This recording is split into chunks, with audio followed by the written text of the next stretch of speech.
नमस्कार, प्रभा साक्षी देख रहे हैं आप। आपके साथ मैं हूं अंकित सिंह। ऐसे कई मौके आते हैं जब देश में कोई बाई इलेक्शन होता है और उसकी चर्चा लगातार सुर्खियों में रहती है।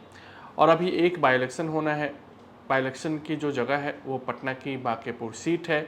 और वहाँ इसलिए बाई इलेक्शन हो रहा है क्योंकि राष्ट्रीय अध्यक्ष बनने के बाद नितिन नवीन जो उस सीट का प्रतिनिधित्व करते थे वो राज्यसभा में पहुँच गए हैं और इसलिए उनको बांकीपुर विधानसभा सीट खाली करनी पड़ी है।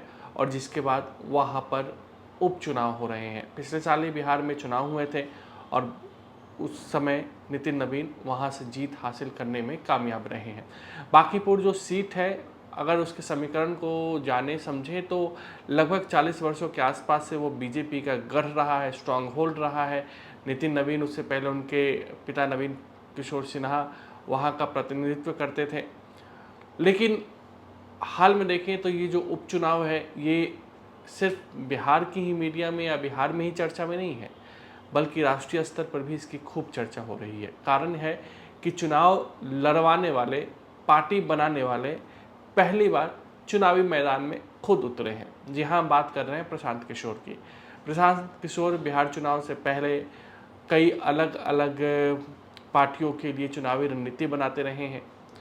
पिछले साल बिहार चुनाव से पहले उन्होंने अपनी पार्टी बनाई जनसुराज और उन्होंने अपने उम्मीदवार खड़े किए। ये बात भी सही है कि 3% के आसपास उनके उम्मीदवारों को वोट मिले, लगभग 238 विधानसभा सीटों पर, जो कि बेहद खराब प्रदर्शन कहलाएगा।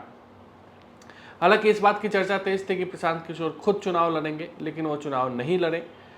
अब जब बाई इलेक्शन हो रहा है, वो भी बांकीपुर में बाई इलेक्शन हो रहा है, तो प्रशांत किशोर खुद मैदान में उतर गए हैं। इसके पीछे अलग अलग कहानियां बताई जा रही है। एक तो कहानी कहा जा रहा है कि प्रशांत किशोर अगर बिहार की राजनीति में खुद को बनाए रखना चाहते हैं, इसलिए प्रशांत किशोर को अब दिखाना होगा कि वो खुद चुनाव लड़ना चाहते हैं और खुद चुनाव लड़ सकते हैं। इसलिए वो बांकीपुर विधानसभा सीट पर चुनाव लड़ रहे हैं। इसके अलावा ये भी कहा जा रहा है कि प्रशांत किशोर को कांग्रेस से समर्थन का वादा मिला था, जिसके बाद प्रशांत किशोर ने खुद चुनाव लड़ने का ऐलान किया। प्रशांत किशोर और प्रियंका गांधी के बीच ज़बरदस्त तरीके से देखा जाए तो एक बॉन्डिंग है और उसी बॉन्डिंग के सहारे प्रशांत किशोर चुनावी मैदान में उतरे हैं।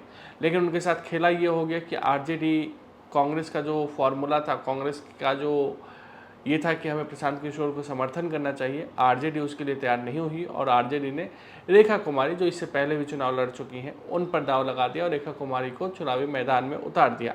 ऐसे में प्रशांत किशोर अगर विपक्ष के संयुक्त उम्मीदवार होते तो उनके लिए जीत की संभावनाएं बहुत ज़्यादा रहती। हालांकि अब प्रशांत किशोर त्रिकोणीय लड़ाई में है। बीजेपी ने अभिषेक कुमार बंटी, जो कि वहीं के स्थानीय कार्यकर्ता हैं और जो जातीय समीकरण है उस समीकरण में भी फिट बैठते हैं, कायस्थ समाज से आते हैं, उनको उम्मीदवार बनाया है। नितिन नवीन भी उसी समाज से आते हैं और वैश्य समाज वहाँ पर काफ़ी संख्या में है और रेखा कुमारी गुप्ता जो है वो आरजेडी उम्मीदवार है। प्रशांत किशोर पांडे एक तरीके से फॉरवर्ड हैं और अब देखना होगा कि जो फॉरवर्ड हमेशा से बीजेपी को वोट करता आ रहा है, क्या जो बाई इलेक्शन हो रहा है उसमें ये फॉरवर्ड कास्ट का वोट प्रशांत किशोर को जाता है कि नहीं जाता है। और दिलचस्पी इस बात पर रहेगी कि प्रशांत किशोर 1 नंबर पर रहते हैं यानी जीतते हैं, या दूसरे स्थान पर रहते हैं या तीसरे स्थान पर रहते हैं। इस बात की भी दिलचस्पी सबको रहने वाली है। लेकिन प्रशांत किशोर किस तरीके का माहौल बना रहे हैं ये भी हम आपको बता देते हैं। प्रशांत किशोर 2 मुद्दे खुलकर उठा रहे हैं। पहला मुद्दा कि ये सम्राट चौधरी के जो शासन व्यवस्था है, यानी भाजपा सरकार की जो शासन व्यवस्था है, उसका रेफरेंडम होगा।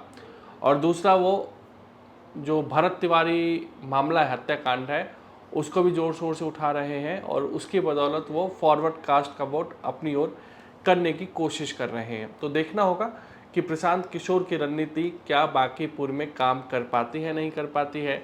बीजेपी के लिए स्ट्रॉन्ग होल्ड है, 40 वर्षों से बीजेपी वहाँ पर लगातार जीतती रही है। मार्जिन जो है 39,000 से लेकर 88,000 तक रहे हैं। तो देखना होगा कि बांकीपुर उपचुनाव के जब नतीजे आएंगे तो किस तरीके का नतीजा आता है। लेकिन प्रशांत किशोर ने खुद चुनावी मैदान में उतर कर ये तो बता दिया है कि अब वो धीरे धीरे बिहार की राजनीति में खुद को ढालने की कोशिश कर रहे हैं। अगर आप भी लेना चाहते हैं देश दुनिया की तमाम जानकारी तो आज ही सब्सक्राइब करें हमारे चैनल को। साथ ही नीचे दिए बेल आइकन को जरूर दबाएं ताकि हर अपडेट आप तक पहुंच सके।